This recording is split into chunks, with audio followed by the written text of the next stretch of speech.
دوستان، حالتون چطوره؟ ممنون واقعا به خاطر 525 بازدید، 2 لایک و 8 کامنت که یه هیته بسیار خوب همینجوری داره کوچه های شهرش میسوزه داخل کامنت ها. خب آقا بریم. آقا توی آپدیت های جدید ماینکرافت، یعنی جدید نیست، قدیم میانم چند وقت میشه، به ما اجازه داد چی؟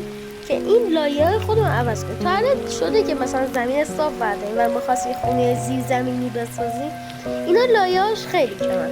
بخاطر اینم بازی ماینکرافت همچین چیزی داره. من میذارم فقط نگاه کنیم. نه نمیتونم زیاد توضیح بدم چون تایم ویدیو زیاد میشه.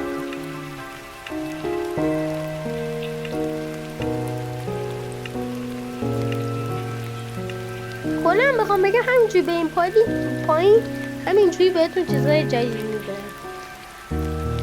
و این ویدیو بود و برای ویدیوهای دیگه خداحافظ.